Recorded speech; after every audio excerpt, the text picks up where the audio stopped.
kelionės praplečia akiratį, moko lengviau prisitaikyti prie pokyčių ir atranda paslėptą džiaugsmą net paprastuose dalykuose. Kelionė į paslaptingąją Jaunpilio pilį tai kelias į istoriją, apsuptą gamtos grožio. Šiandien mes vykstame į Latviją, kad atrastume vieną įspūdingiausių Vidžemės paveldų. Jaunpilis arba latviškai Jaunpils yra nedidelis kaimas vidurio Latvijoje, Tukumos savivaldybėje. Ir kaimas yra įsikūręs abipus Bikstupės upės, prie kelio Tukumas, Aucė, Lietuvos pasienis arba, sakome, Vytiniai. Kaimas praktiškai išaugo aplink maždaug 14 amžiaus antroje pusėje pastatytą Jaunpilio pilį. Mes kaip tik ir ketiname šią pilį aplankyti, ir kiek tai pavyks apžiūrėti. Jaunpilio kaimas, kaip matome, yra tikrai mažas, tačiau istoriškai svarbus Vidžemės regiono taškas Latvijoje, būtent žinomas dėl savo įspūdingos gotikinės pilies.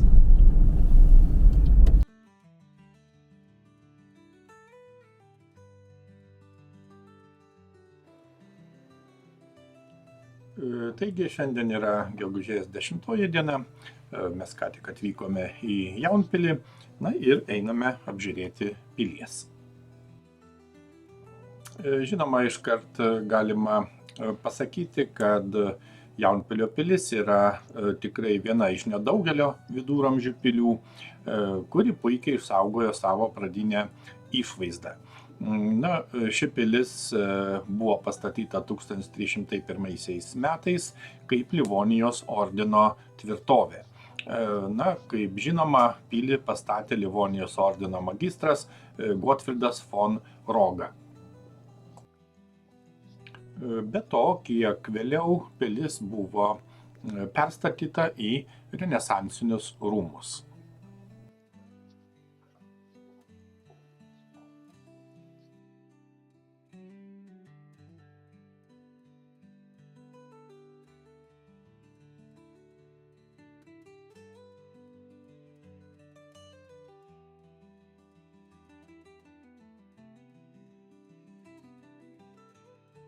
Šiandien yra gegužės 10 diena, lankomės Jaunpilyje, tiksliau Jaunpilio pilyje.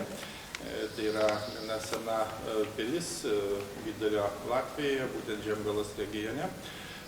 Pilis pastatyta 14 amžiuje, Kalavijuočių ordino. Ir per visą istorinį laikotarpį patyrė daug įvairių kataklizmų, galima sakyti. 1625 metais nusiaubė švedai. Vėliau vadinamoji rusiškoji revoliucija, barbarų revoliucija 1905 metais pilį iš esmės sugriovė, sudegino, ir vėliau po kelių metų pilis buvo atstatyta. Tačiau palyginus neilgai trukus, maždaug 1920 metais pilyje buvo įsteigtas praktiškai gyvulių ūkis, tiksliau gyvulininkystės kažkokia tai įstaiga. Taip kad iš esmės vėliau ir po jau sovietinių laikotarpių, iš esmės pilies pagrindinis interjeras primena iš esmės tos laikus. Tačiau pilis gana gerai restauruota, šiuo metu yra sutvarkyta, yra viešbutis, yra taverna, yra muziejus, ir daug kitų įdomių dalykų, taip kad aplankyti tikrai pravartu.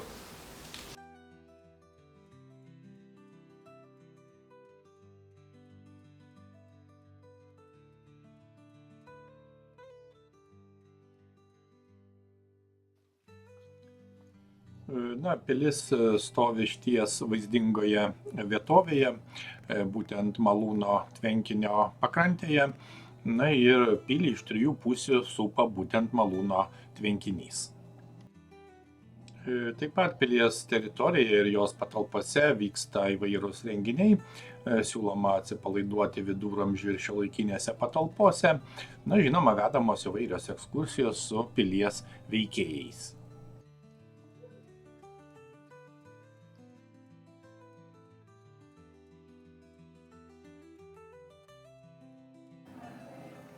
Žinoma, būtinai užsukame į Pilies muziejų. Būtent Jaunpilio Pilies muziejus yra įsikūręs seniausioje Pilies gyvenamojoje dalyje. Muziejus yra nedidelis, tačiau čia gana gausu įvairių eksponatų, kaip matome. Muziejuje galima susipažinti su Pilies istorija, pamatyti autentiškus viduramžių drabužius, išlikusius daiktus, na ir kitus istorinius įvairius eksponatus. Taip pat lankytojai turi galimybę išbandyti viduramžių kostiumus, dalyvauti edukacinėse programuose, na ir žinoma pasinerti į viduramžių atmosferą.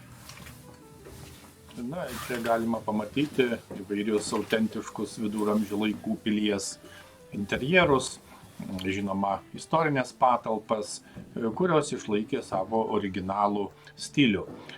Na, taip pat tikrai gausų įvairių istorinių eksponatų susijusių su pilies ir regiono praeitimi, pavyzdžiui, senoviniai baldai, ginklai, buities daiktai, na ir žinoma, viduramžių drabužiai.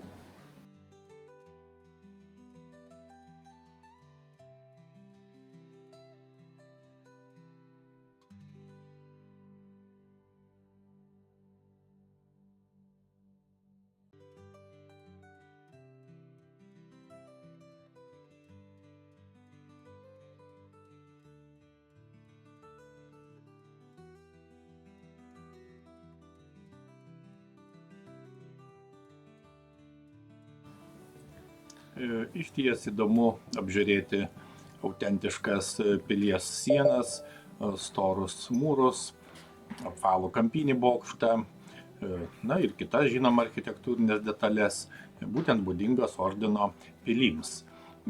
Galima sakyti, kad visa muziejaus ekspozicija leidžia ne tik pamatyti istorinius objektus, bet ir pajusti išties autentišką viduramžių atmosferą, kitaip sakant, prisiliesti prie Latvijos istorinės ir kultūrinės tapatybės. Kaip jau minėjome, Pilies muziejuje yra išlikę autentiški Livonijos ordino laikų ginklai ir šarvai, juos taip pat galima apžiūrėti ekspozicijoje. Na ir žinoma, tai sudaro galimybės susipažinti su viduramžių kariuomenės įranga ir geriau suprasti Pilies istoriją bei jos karinį vaidmenį regione.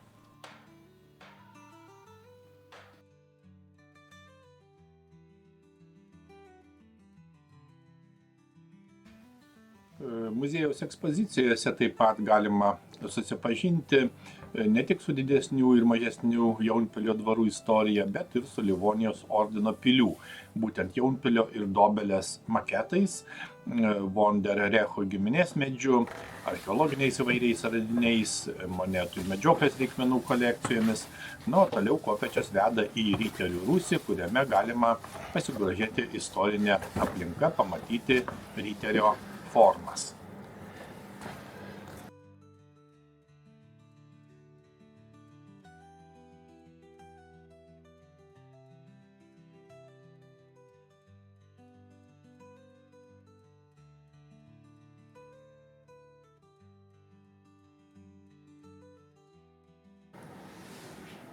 Na, suprantama, kad muziejus siekia populiarinti Jaunpilio rajono viduramžių pilį, kultūros paveldą nuo seniausių laikų iki šių dienų. Na ir kad ši vieta taptų tikrai malonia vieta ne tik gyventi, bet taip pat poilsio bei edukacijos tikslais. Visiškai suprantama, kad pagrindinė kiekvieno muziejaus vertybė yra kolekcijos, kuriuose saugomi laiko, asmenybių, įvykių liudijimai įvairiuose audiovizualinėse, vaizdinėse ir archeologiniuose šaltiniuose. Na, su muziejaus rinkinio medžiagomis galima susipažinti muziejaus įvairiuose ekspozicijose ir žinoma parodose.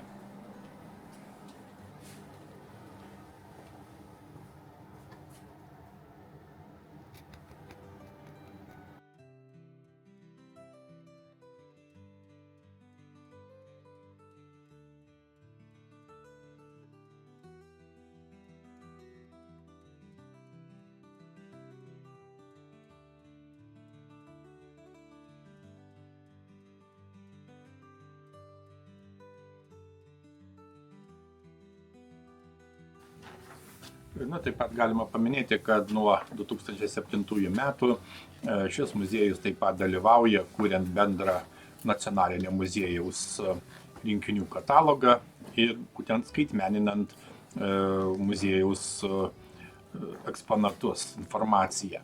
Ir muziejaus vadinamojo rinkinio kūrimas, žinoma, nebūtų įmanomas be gyventojų paramos.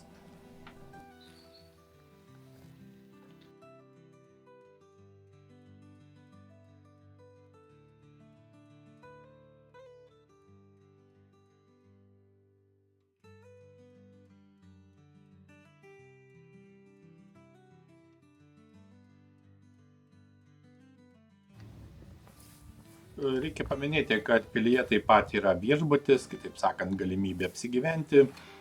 Pilies komplekse įrengti įvairūs kambariai ir apartamentai, tarp kurių yra ir ekonomiški kambariai, dviviečiai numeriai su patogumais ir žinoma išskirtiniai viduramžių stiliaus kambariai su židiniais ir autentišku interjeru. Žinoma, nakvynė suteikia unikalią galimybę pasinerti į viduramžių atmosferą, atsipalaiduoti gamtos apsaptyje ir, aišku, mėgautis romantišką ar šeimyninę viešnagę. Tikrai neabejotina, kad Jaunpilio pilies aura yra ypatinga, būtent senovinės sienos ir prabangus viduramžių apartamentai sudaro galimybę, iš esmės kiekvienam pasimėgauti tikrą viduramžių atmosferą ir pasijusti kaip baronui.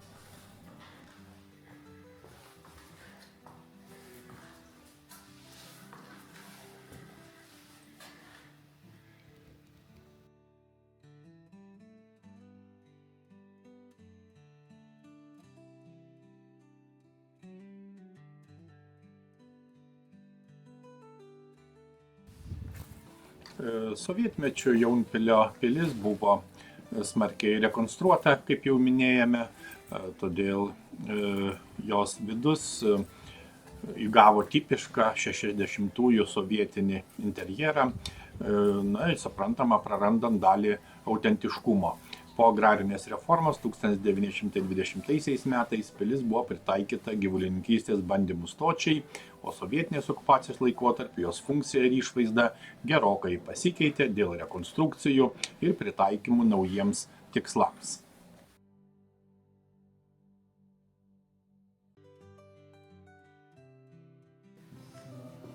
Kaip jau minėjom, 1301 metai, būtent pilies statybos pradžia. Tai netaisyklingai įtvirtinta fortifikacinio tipo pilis su vidiniu kiemu, apsupta vandens. Pakeliamasis tiltas buvo vienintelė jungtis jungusi pilį su apylinkėmis. 1411 metais Jaunpilio pilis pirmą kartą paminėta ordino pilių sąrašuose.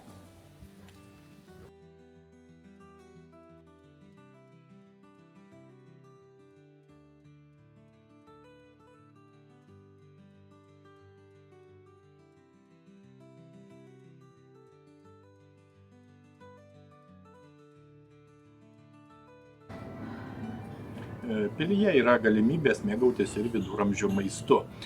Būtent viduramžių tavernoje svečiai žvakių šviesoje ir skambant senovinės muzikos garsams gali ragauti autentiškus viduramžių patiekalus. Pavyzdžiui, aluje troškinti kiaulieno šonkauliukai, vyne troškintos vištienos blauzdelės, kiaušiniuose kepta žuvis, orkaitėje keptos bulvės su lupinomis, troškinti rauginti kopūstai, virti pilkieji žirneliai, marinuotos viestinės pupelės ir kiti įvairūs tradiciniai valgiai. O desertui siūlomas obuolių migdolų pyragas, riešutų sausainiai bei džiovintos uogos ir riešutai. Ir žinoma, kiti įvairūs desertai.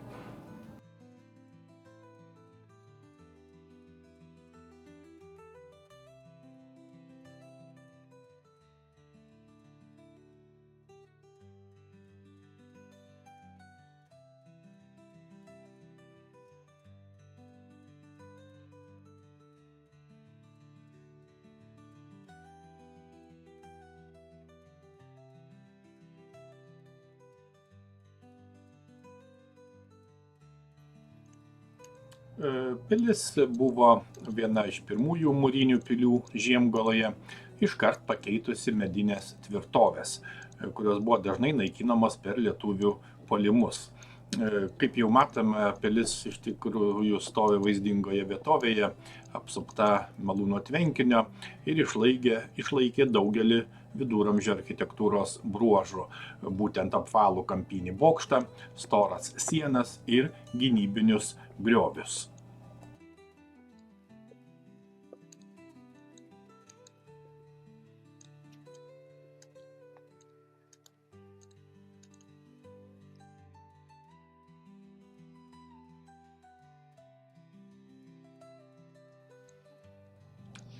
Per šimtmečius pilis buvo daug kartų perstatyta ir restauruota, tačiau vienaip ar kitaip išlaikė autentišką viduramžių dvasią.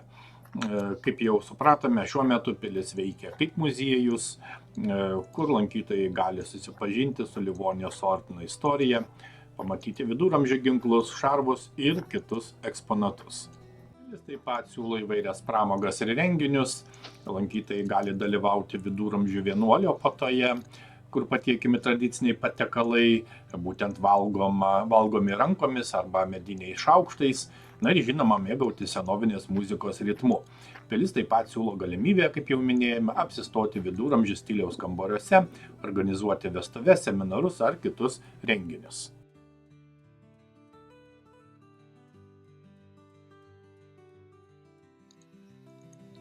Pilis pastatyta iš akmenų ir plytų su itin storomis sienomis, kurių storis viršija net 2 metrus.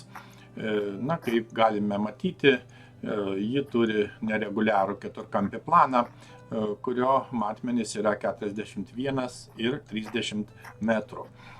Pilis buvo apsupta vandens kliūčių, įskaitant malūno tvenkinį, kuris ją supo iš 3 pusių. Rytinėje pusėje buvo iškastas griovys, kuris vėliau buvo užpiltas.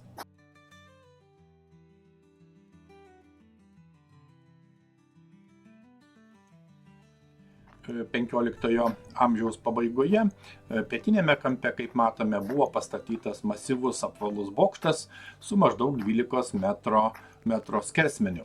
Na ir šis bokštas buvo pritaikytas šaunamiesiems ginklams ir jis išsiskiria savo cilindrinę formą. Vidinis kiemas buvo apsuptas gyvenamaisiais blokais pietryčių ir pietvakarių pusėse, na, o kitose pusėse buvo tik gynybinės sienos. Šie blokai turėjo 2 aukštus ir buvo dengti horizontaliomis medinėmis sijomis. Na, o po šiais blokais ir apvaliuoju bokštu buvo rūsiai.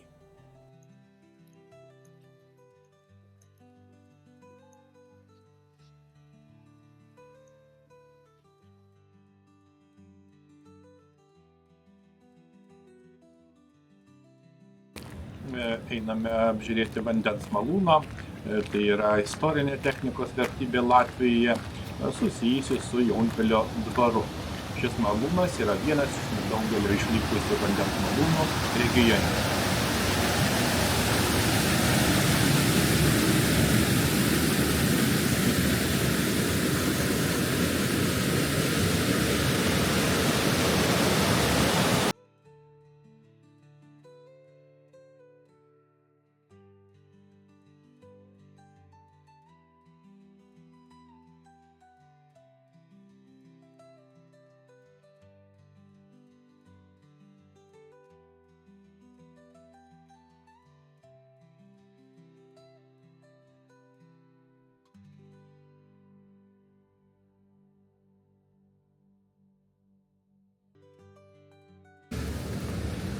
Na, ir šis malūnas, žinoma, reprezentuoja viduramžių ir vėlesnių laikų vandens malūnų technologiją. Kaip matome, čia taip pat gausu įvairių eksponatų, įskaitant ir tam tikrus interaktyvius elementus.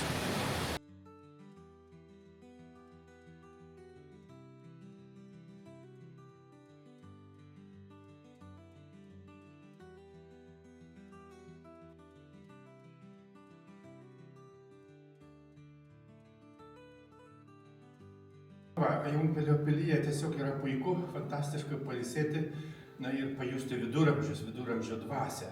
Iš tikrųjų, praktiškai apėjome visą pilį, na ne visai visą, kai kur negalėjome patekti, nes šiandien vyksta kažkokie tai labdaringi pusryčiai, gana daug žmonių yra suvažiavę į Jaunpilį, na bet va, kaip matom, čia iš tikrųjų daug tikrai puikių vietų, tikrai viduramžiška dvasia, na ir betrūksta turbūt viduramžių midaus ar kažkokio kito gėrimo, na be abejo kavos ir galima praleisti tikrai puikiai dieną. Taip, kad tikrai fantastiška vieta. Ir pažinti istoriją, ir pažinti Latviją, na ir be abejo ne tik Latviją, tačiau ir Lietuvos ir Latvijos ryšius, tamprius, kultūrinius, istorinius ryšius, nes tai yra Žiemgala.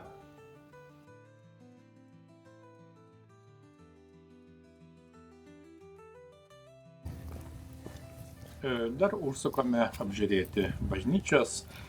Bažnyčia yra visai šalia pilies.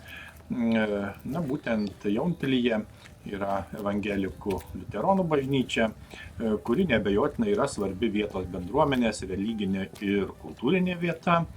Na ir ši bažnyčia yra, kaip matome, mūrinis pastatas, talpina apie 300 žmonių. Na ir bažnyčia buvo pastatyta 18 amžiaus viduryje. Iš pradžių bažnyčia buvo Jaunpilio bažnyčios pagalbinė bažnyčia. Jaunpilio bažnyčia yra atvira visuomeniai ir lankytojai gali ją apžiūrėti kartu su Jaunpilio dvaru ir pilimi, na ir žinoma vandens malūnu. Na, bažnyčia neabejotinai yra viena iš lankytinų vietų Jaunpilyje, prieinama turistams ir žinoma vietos gyventojams, todėl galima ją aplankyti ir susipažinti su jos istorija bei architektūra.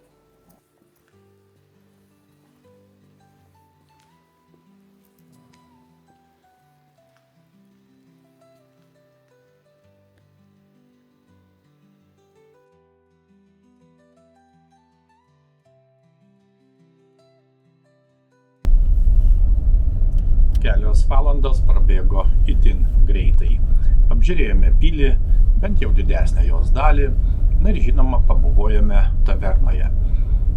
Taigi Jaunpilio pilis tai ne tik įprastas architektūrinis paminklas, bet ir gyvas istorijos liudininkas, kviečiantis lankytojus pasinerti į viduramžių atmosferą ir pažinti praeitį. Esant galimybei, tikrai pravartu apsilankyti. Dar kartą paminėsime, kad šiuo metu pilis veikia kaip muziejus, kuriame eksponuojama Rekų šeimos istorija ir įvairūs viduramžių artefaktai. Taip pat pilies teritorijoje įsikūręs kultūros centras, viduramžių stiliaus restoranas ir, kaip jau minėjome, viešbutis. Taigi, apibendrinant, reikia pasakyti, kad Jaunpilio pilis viena seniausių viduramžių pilių Latvijoje, pastatyta 1301 metais Livonijos ordino ir išlaikė autentišką architektūrą. Čia galima pamatyti storas akmenines sienas, bokštus, požemius. Pilis siūlo edukacinės įvairias programas, viduramžių puotas ir ekskursijas. Galima nakvoti pilies kambariuose, rengti įvairias šventes.